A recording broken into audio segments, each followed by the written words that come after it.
What if weight gain in menopause could be stopped? Picture this. The scale stops creeping up.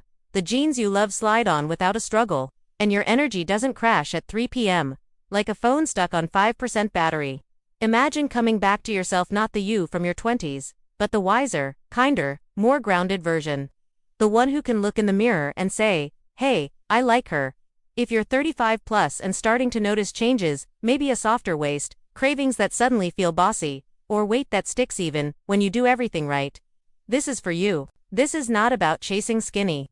This is about feeling good in your body again, even as hormones shift and life keeps throwing curveballs. Let me introduce you to Julia. She's 41, a project manager, a mother of one, and a recovering perfectionist. For most of her life, she had a quiet deal with her body. If she kept things mostly balanced, walked when she could, ate vegetables most days, slept decently, her weight stayed in a range she could live with. Then, last year, something changed. Without any dramatic difference in her routine, her jeans felt tighter, a little belly puff appeared, like a guest who didn't RSVP and refuses to leave.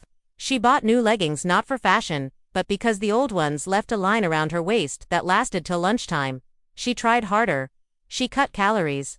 She Googled at midnight. She weighed herself in different corners of the bathroom, just to see if one spot was friendlier than the others. And still, that weight stayed. If this sounds familiar, you're not alone and you're not broken. You're human, and your hormones are shifting. Before we go deeper, take 10 seconds to subscribe and tap the bell. Here we turn impossible health questions into real, gentle, doable plans. You'll get grounded science, heartfelt stories, and steps you can actually use in your real life. Why does weight gain happen around perimenopause and menopause? It's not just age. It's the dance of hormones, estrogen and progesterone easing down, changes in insulin sensitivity, cortisol getting louder when stress stacks up, and sometimes thyroid simply asking for more care. Estrogen isn't only about reproduction. It nudges how we store fat, how we burn energy, how hungry we feel, even how motivated we are to move.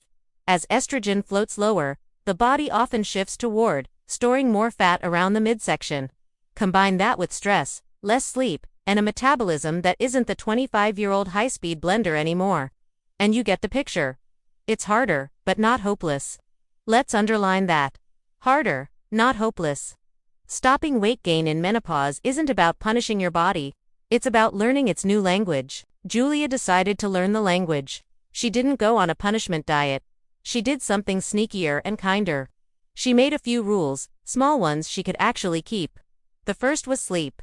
When sleep is short or choppy, hunger hormones get louder, cravings feel louder, and the "oh, I deserve a cookie" voice becomes a persuasive lawyer. She just chose a bedtime window and protected it like a toddler protects her favorite toy. She dimmed the lights after dinner. She made the bedroom cooler.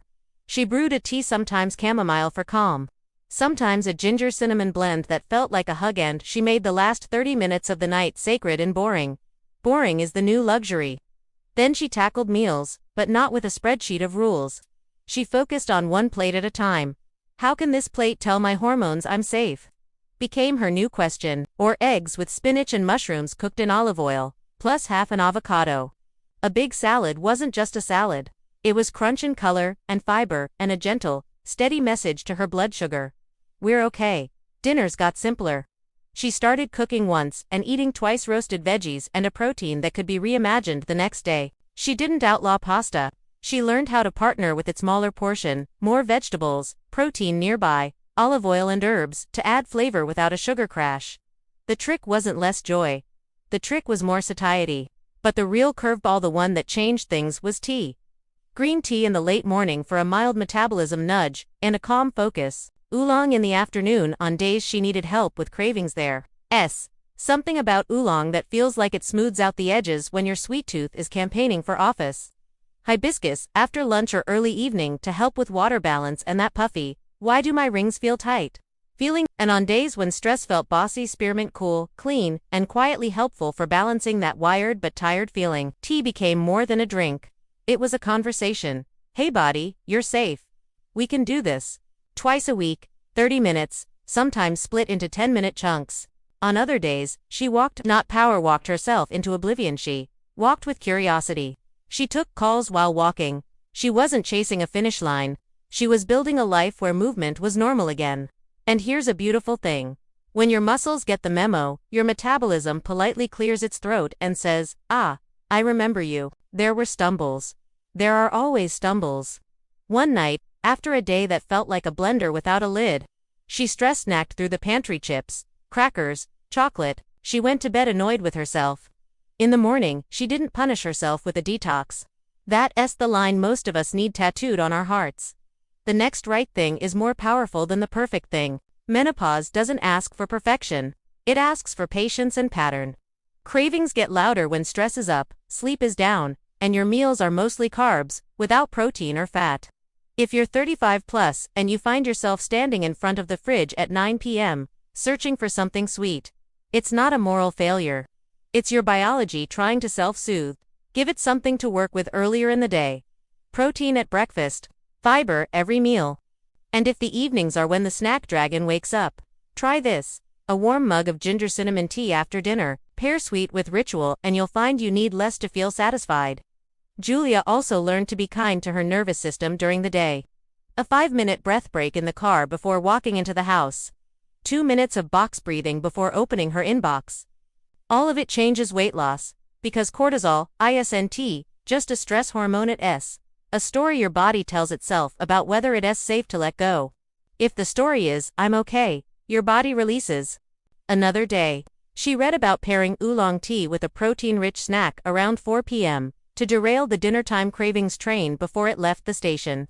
Greek yogurt with cinnamon and a sprinkle of flax, or a handful of almonds and a pear. There's a difference, and your body knows it. Here's a moment you might recognize. Thursday night. She's tired. Dinner's late.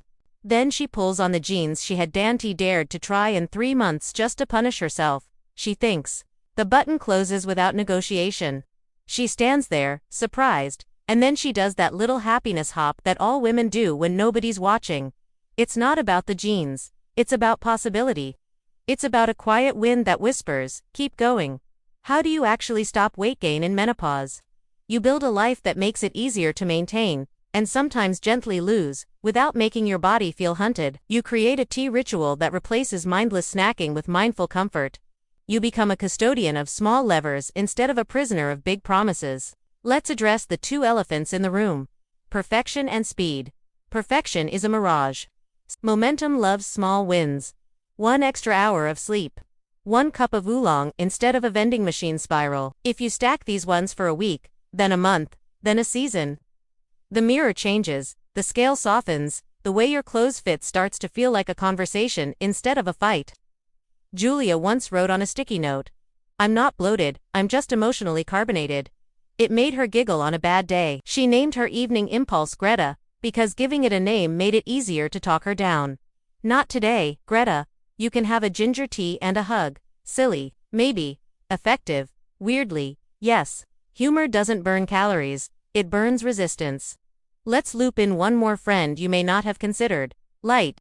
A few minutes of sunlight early in the day can help sleep at night, and better sleep helps appetite during the day. If you treat your body like a gentle business with open and closed hours, it will treat you like a valued customer instead of a walk-in. She didn't become an influencer in a bikini, because that wasn't the point. She lost a few pounds. Yes, more importantly, she stopped gaining. Her belly softened less. Her mood steadied. Those "why am I on the verge of tears" moments came less often. She built herself a little village of habits, and the village held her when life tried to blow her over. Imagine being the woman who keeps a few favorite teas in the pantry like tools, not treats. Ginger cinnamon when you need warmth that doesn't come with regret. Imagine the small routines that make a big life. A protein-rich breakfast that tastes like care. A lunch that isn't an apology. A dinner that closes the kitchen without drama. Imagine moving your body because you like how it feels to be strong, not to punish yourself for being human. 1 tea habit. 1 sleep habit. 1 meal upgrade. 1 walk. We make videos for women like you, curious, brave, done with nonsense, ready for doable answers.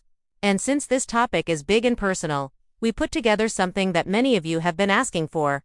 Our ebook for women 30 plus, navigating perimenopause and menopause with a focus on healthy, sustainable weight loss. You'll also get a gentle 7-day meal framework with real food options you can swap to fit your life. Plus a short and sweet strength plan you can do at home with dumbbells or just your body weight. And because many of you asked for it, we included a supplement suggestion that can help amplify the natural effects of the tease, not a magic pill, but a supportive nudge that plays well with the habits you're building. If you want the details laid out clearly, the link to the ebook is below. Here's your last image for today. Julia, a few months later, walking up her stairs, 2 at a time. A mug of hibiscus tea sweating in her hand, laughing as her dog tries to outrun her. What if weight gain in menopause could be stopped?